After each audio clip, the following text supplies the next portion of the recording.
Hello बच्चों, स्वागत है आपका अपने चैनल डिफेंस ट्यूटर में। आज के इस वीडियो में हम पढ़ने वाले हैं NDA complete course of chemistry के लेक्चर नंबर 76 को। इस वीडियो में आपको हम केमिकल बॉन्डिंग को बताएंगे और आज का हमारा टॉपिक है डाइपोल मोमेंट। यह कंसेप्ट नंबर 6 है, डाइपोल मोमेंट। डाइपोल मोमेंट से पहले आपके केमिकल बॉन्डिंग के बहुत सारे टॉपिक जैसे कि कोवलेंट बॉन्ड, आयनिक बॉन्ड और आपके कोवलेंट बॉन्ड के क्या यूजेज हैं, साथ ही साथ और भी बहुत सारे टॉपिक को हमने कवर किया है। अगर आप उसे अभी तक नहीं देखे हैं तो प्लीज़ प्लेलिस्ट से जाकर देख सकते हैं। तो जो भी बच्चे अभी तक सारे वीडियो को नहीं देखे हैं तो एक एक वीडियो को जाकर देखिए ताकि आप वहाँ से कुछ सीखें और आपको जितने हमारे बताए गए वीडियो हैं एनडीए केमिस्ट्री से रिलेटेड, हमने सभी के लिए अलग अलग से प्लेलिस्ट बनाया है। प्रीवियस ईयर के लिए अलग से प्लेलिस्ट बनाया है, एक्सपेक्टेड क्वेश्चंस के लिए बनाया है, हर एक चैप्टर वाइज के लिए, टॉपिक के लिए जितने भी आपके चैप्टर्स हैं उन सभी के अलग अलग कंसेप्ट को हमने बताया है। जितने कंसेप्ट आपके एग्जामिनेशन में पूछे जा सकते हैं सभी के लिए अलग अलग प्लेलिस्ट हमने बना के रखा है, तो आप जाकर उसे ज़रूर देखें। तो आज की इस वीडियो में हम डाइपोल मोमेंट को समझेंगे। डाइपोल मोमेंट क्या होते हैं, डाइपोल मोमेंट में आपको क्या क्या टॉपिक आपको पढ़ने हैं, किससे रिलेटेड क्वेश्चंस आते हैं, उन सभी बातों को यहाँ पे हम करने वाले हैं। तो चलिए बच्चे वीडियो को हम स्टार्ट करते हैं।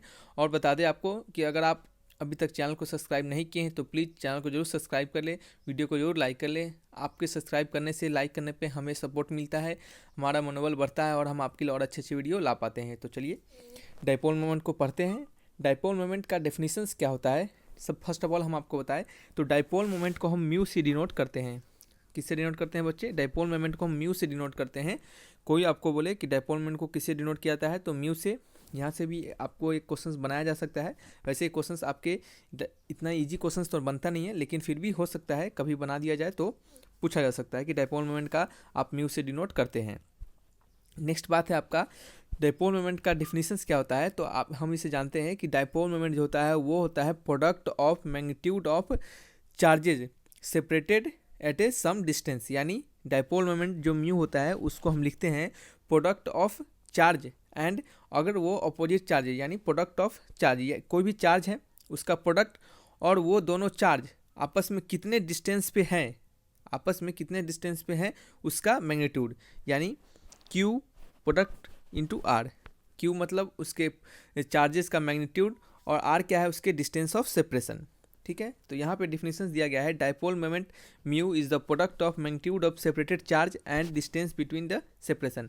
आपके जो चार्ज होंगे डाइपोल मोमेंट तभी निकालेंगे जब एक आपका प्लस चार्ज होगा, क्या होगा, जस्ट आपको अपोजिट चार्ज होगा, एक चार्ज प्लस होगा और क्या होगा, एक माइनस चार्ज होगा। इन दोनों चार्ज के बीच का डिस्टेंस अगर आर होगा तो आपका डाइपोल मोमेंट होगा mu equal to q into r, product of charges into उनके बीच का सेपरेशन।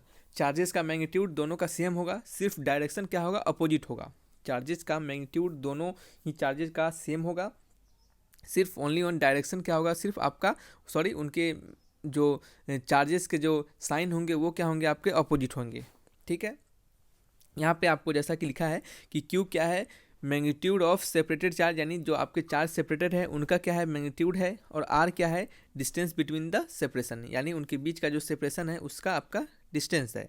तो mu equal to q into r dipole moment का डेफिनेशंस, और डाइपोल मोमेंट के पूरे डेफिनेशन से हमें यही पता चलता है कि mu equal to q into r क्या होता है, डाइपोल मोमेंट का फार्मूला होता है।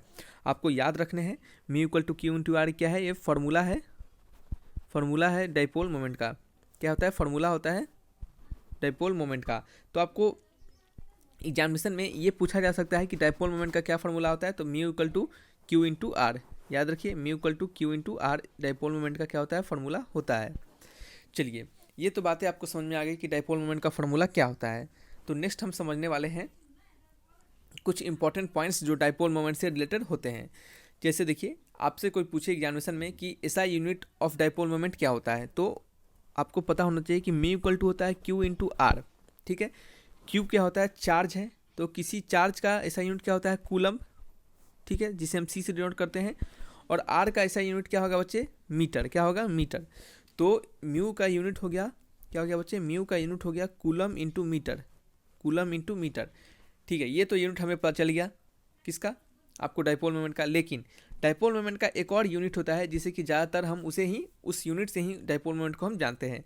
तो डाइपोल मोमेंट का एक यूनिट होता है डीबे। क्या होता है, DEBYE, डीबे। इसे हम डीबे पढ़ते हैं और इसे हम कैपिटल डी से डिनोट करते हैं।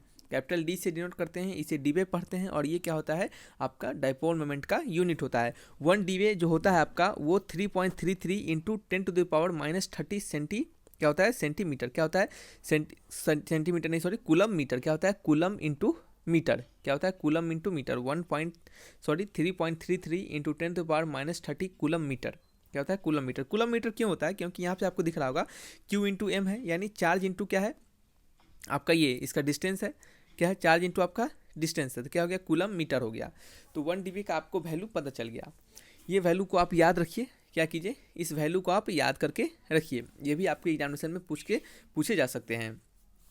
नेक्स्ट हम बात करते हैं बच्चे, molecules typically have dipole moment around 1D, यानी किसी भी मॉलिक्यूल का ज़्यादातर उसके डाइपोल मोमेंट 1D देखे जाते हैं।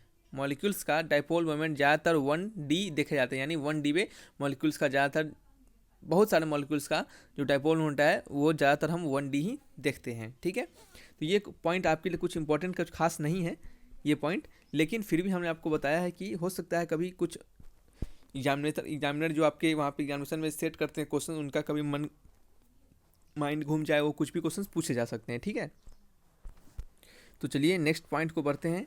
एक और आपको यहाँ पे बात बता दें, एक बहुत बढ़िया बात यहाँ पे आपको बता दें कि जो आपके डाइपोल मोमेंट होते हैं उनके पास, याद रखिए इस पॉइंट को, इस पॉइंट से ज़्यादातर क्वेश्चंस बहुत बार पूछे गए हुए हैं कि जो डाइपोल मोमेंट होते हैं उनके क्या होते हैं मैग्नीट्यूड और डायरेक्शन दोनों होते हैं, यानी डाइपोल मोमेंट जो होता है उनके पास मैग्नीट्यूड एंड डायरेक्शन दोनों होता है। इसका मतलब डाइपोल मोमेंट क्या है आपका वेक्टर क्वांटिटी है, क्या होता है वेक्टर क्वांटिटी होता है। डाइपोल मोमेंट क्या है आपका वेक्टर क्वांटिटी है, क्यों, क्योंकि इनके पास मैग्नीट्यूड और डायरेक्शन दोनों होता है। और डाइपोल मोमेंट का जो डायरेक्शन होता है, इस पॉइंट को भी खास कर सुनिएगा कि डाइपोल मोमेंट का जो डायरेक्शन होता है वो डेल्टा पॉजिटिव यानी प्लस चार्ज से क्या होता है माइनस चार्ज की ओर। देखिए यहाँ पे लिखा है आपको, यहाँ क्या है प्लस चार्ज से माइनस चार्ज की ओर है। डाइपोल मोमेंट का याद रखिए, केमिस्ट्री में आपके डाइपोल मोमेंट का जो डायरेक्शन होता है वो पॉजिटिव चार्ज से नेगेटिव चार्ज की तरफ होता है। ठीक है, चलिए इस पॉइंट को आप ज़्यादातर नोट करके रख लीजिए, ये बहुत ही काम का पॉइंट है। नेक्स्ट आपके कुछ क्या है इंपॉर्टेंट नोट्स हैं, इंपॉर्टेंट नोट्स चलिए इसे समझते हैं। पहला है आपका कि जो डाइपोल मोमेंट होता है, जो चीज़ हम आपको बताते जा रहे हैं उसको याद करते चलिए, नोट करते चलिए, आपको स्क्रीनशॉट ले लीजिए, कुछ भी करके याद रखिए, आपको इसी से क्वेश्चंस बनते हैं। देखिए डाइपोल मोमेंट जो होता है आपका diatomic molecule, diatomic कहने का मतलब होता है एक ही एटम से बने हो, क्या हो एक ही एटम से बने हो। देखिए जैसे आपका H2 है, ये क्या है एक ही एटम से बने हुए हैं। इससे पिछले वाले वीडियो में हमने इसको बताया है, जब कोवलेंट बॉन्ड का फॉर्मेशन हम बता रहे थे तो वहाँ हमने बताया था कि 2 तरह के कोवलेंट बनते हैं, तो उसमें का ये एक टाइप था। तो क्या है इसमें सेमी एटम यानी 2 हाइड्रोजन ही है, 2 फ्लोरीन ही है, 2 ऑक्सीजन ही है, 2 नाइट्रोजन ही है, तो N2 F2 O2 H2 ये सभी क्या हैं आपके बने हुए हैं, सेम नंबर ऑफ एटम से मिलकर बने हुए हैं।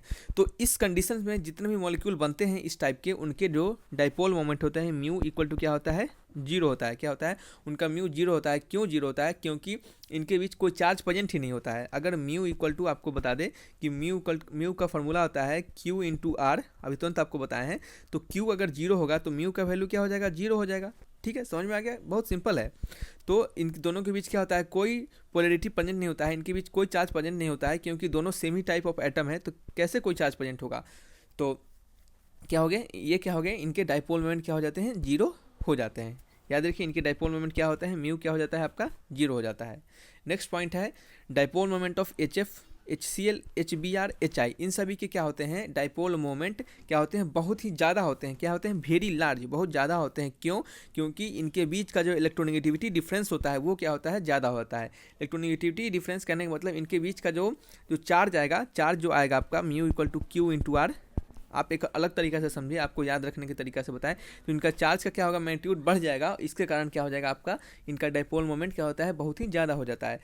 इलेक्ट्रोनेगेटिविटी क्या होता है, इलेक्ट्रोनेगेटिविटी किसे कहते हैं हम इलेक्ट्रोनेगेटिविटी, तो आप इसके लिए हम यहाँ पे नहीं बताएंगे पूरा, नहीं तो वीडियो बड़ा हो जाएगा। हमने अलग से एक वीडियो दिया है इलेक्ट्रोनेगेटिविटी पे, आपके आयनाइजेशन पोटेंशियल क्या होता है, इन सभी पे आप जाके उसको जरूर देखिए।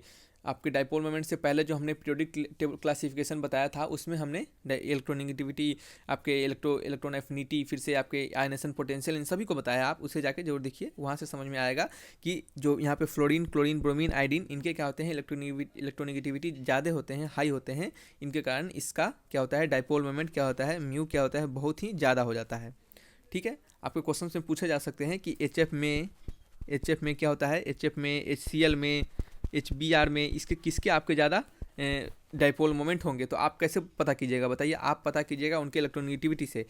देखिए हाइड्रोजन का तो सब में इलेक्ट्रोनेगेटिविटी सेम ही होगा, हाइड्रोजन तो सब में है ना, तो हाइड्रोजन का इलेक्ट्रोनेगेटिविटी सेम होगा, लेकिन फ्लोरीन, क्लोरीन, ब्रोमीन, इनका क्या होगा, इलेक्ट्रोनेगेटिविटी डिफरेंस होगा। तो जिसका ज़्यादा होगा उसका डाइपोल मोमेंट ज़्यादा हो जाएगा। तो हमें कैसे पता चलेगा कि किसका ज़्यादा है, तो उसके लिए हमने इलेक्ट्रोनेगेटिविटी जब पढ़ाया था उसमें सब चीज़ बताया था कि किसका ज़्यादा किसका कम होता है। तो आप वहाँ से जाके उसे ज़रूर देखिएगा, ठीक है। चलिए नेक्स्ट पॉइंट की बात करें हम। देखिए molecules of CO2, CH2, BeF2, इस टाइप के जितने मॉलिक्यूल होते हैं CO2, CH2, BeF2, ये क्या होते हैं, लीनियर मॉलिक्यूल होते हैं। लीनियर कहने का मतलब क्या होते हैं, 180 डिग्री इनके बीच का डिस्टेंस होता है, 180 डिग्री इनके बीच का एंगल होता है। जैसे देखिए यहाँ पे हमने एक एग्जांपल दिया है BeF2 का, किसका दिया है एग्जांपल, BeF2 का, ठीक है, BeF2 का। तो BeF2 में क्या है, यहाँ पे BE यहाँ पे लगा हुआ है और F एक इधर लगा हुआ है और एक F इधर लगा हुआ है, ठीक है। तो F क्या है आपका इलेक्ट्रोनेगेटिविटी, मतलब ये क्या है आपका, कह सकते हैं आप नॉन मेटल है, क्या है, नॉन मेटल। तो ये क्या हो गया, इसके पास निगेटिव चार्ज आता है, तो F के पास डेल्टा निगेटिव जाएगा, ठीक है। ये F के पास डेल्टा निगेटिव जाएगा और इस B के पास क्या होगा, डेल्टा पॉजिटिव होगा, क्या होगा, डेल्टा पॉजिटिव होगा। तो अब आपको क्या करना है, इस डेल्टा पॉजिटिव होगा, तो आपको पता है कि डाइपोल मोमेंट का डायरेक्शन पॉजिटिव से निगेटिव होता है। तो ये एक डायरेक्शन इधर लग गया, ये एक डायरेक्शन इधर लग गया, तो इधर वाला जो वेक्टर होगा वो इधर वाले वेक्टर को क्या करेगा, कैंसिल कर देगा, कैंसिल आउट कर देगा। तो इसके कारण जो नेट डाइपोल मोमेंट होगा वो क्या होगा, म्यू इक्वल टू 0 हो जाएगा, ठीक है। यहाँ पे चार्ज भी है, डिस्टेंस का सेपरेशन भी है, लेकिन फिर भी डाइपोल मोमेंट 0 है, क्योंकि एक जो आपका जो डाइपोल, एक जो फोर्स है इधर का, वो क्या कर रहा है, दूसरे को कैंसिल कर दे रहा है, क्या कर रहा है, एक दूसरे को डाइपोल मोमेंट एक दूसरे को क्या कर दे रहा है, कैंसिल कर दे रहा है। इसके कारण क्या होता है, इसका डाइपोल मोमेंट क्या होता है, नेट डाइपोल मोमेंट 0 हो जाता है, ठीक है। समझ में आ रहा है आपको।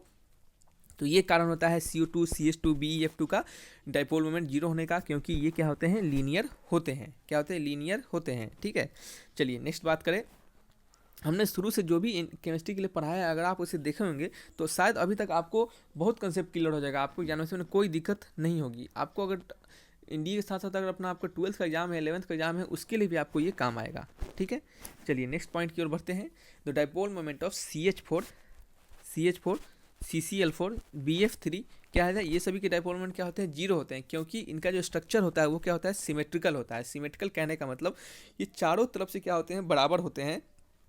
इसके कारण इनका क्या होता है, डाइपोल मोमेंट क्या होता है, एक दूसरे को कैंसिल कर देता है। जैसे देखिए यहाँ पे CCl4 का हमने एग्जांपल लिया है, Cl का बीच में डाल दिया हमने, Cl को यहाँ पे, सॉरी Cl करें, कार्बन को बीच में डाल दिया, यहाँ Cl है, यहाँ Cl है, यहाँ Cl है, यहाँ Cl है, जैसा कि फिगर में आपको दिख रहा होगा। देखिए कार्बन पे क्या होगा, यहाँ पे डेल्टा पॉजिटिव, क्लोरीन क्या है, नॉन मेटल, तो डेल्टा नेगेटिव। देखिए यहाँ पे कार्बन भी क्या है आपका, नॉन मेटल ही है। देखिए कार्बन पे भी डेल्टा नेगेटिव होता है, नॉन मेटल नहीं कह सकते। कार्बन पे क्या होता है, डेल्टा नेगेटिव होता है, लेकिन आपको डिफरेंस के साथ देखना है। जब भी आपको देखना है केमिस्ट्री में, तो हर एक एलिमेंट को एक दूसरे के रिस्पेक्ट में देखना है कि कौन किस समय डेल्टा नेगेटिव और डेल्टा पॉजिटिव लेगा। जैसे आपको बता दें, कार्बन से ज़्यादा इलेक्ट्रोनेगेटिविटी होता है क्लोरीन का, तो क्लोरीन यहाँ पे डेल्टा नेगेटिव हो जाएगा और आपका कार्बन डेल्टा पॉजिटिव हो जाएगा। तो क्लोरीन क्या हो गया, delta negative, delta negative, delta negative. जैसे कि हमने आपको बताया कि कार्बन से डेल्टा पॉजिटिव से डेल्टा नेगेटिव की तरफ डायरेक्शन होता है, ये देखिए डायरेक्शन, यही डायरेक्शन होगा, यही डायरेक्शन होगा। तो ये जो वेक्टर होगा ये क्या होगा, आपको एक दूसरे को क्या करेगा, कैंसिल कर देगा। तो ये एक दूसरे को कैंसिल कर दिया, और ये जो आपका डाइपोल मोमेंट है, ये ऊपर वाला यानी ये दोनों, ये क्या करेगा, एक दूसरे को कैंसिल कर देगा। तो नेट डाइपोल मोमेंट यहाँ भी क्या हो जाएगा, आपका 0 हो जाएगा, क्या हो जाएगा, 0 हो जाएगा। तो इस टाइप के स्ट्रक्चर में क्या होते हैं, नेट डाइपोल मोमेंट 0 हो जाते हैं। चलिए बच्चे, ये कुछ डाइपोल मोमेंट थे। बहुत सारे बच्चे सोचते होंगे स्ट्रक्चर कैसे बनाएंगे, तो स्ट्रक्चर तभी बना पाएंगे जब हमने आपको बताया था, वैलेंसी जब समझा रहे थे तो उसमें हमने बताया था कि किसका कितना वैलेंसी होता है, कैसे क्या होता है। तो वहाँ से आप वैलेंसी को याद रख के स्ट्रक्चर बना सकते हैं, ठीक है। जैसे लेविस डॉट स्ट्रक्चर होता है, जैसे वेस्पर थ्योरी से भी हम जानते हैं। तो आपको उतना हाई लेवल में नहीं पढ़ना है, ठीक है, जितना पढ़ना है हम आपको वही बताते जा रहे हैं। तो जो भी बता रहे हैं आप इसको ध्यानपूर्वक सुनते चलिए, पढ़ते चलिए, याद करते चलिए। जितने हमने एक्सपेक्टेड क्वेश्चंस बता रहे हैं उनको देखिए, प्रीवियस ईयर के क्वेश्चंस बता रहे हैं उनको देखिए। तो चलिए बच्चे, ये वीडियो को यहीं तक रखते हैं। अगर आपको वीडियो अच्छा लगा होगा, यहाँ से कुछ भी नॉलेज गेन हुआ होगा, हमारा पढ़ाया हुआ आपको अच्छा लगा होगा, तो वीडियो को जरूर लाइक कीजिएगा, चैनल को जरूर सब्सक्राइब कीजिएगा। Thanks for watching my video. तब तक के लिए बाय बाय।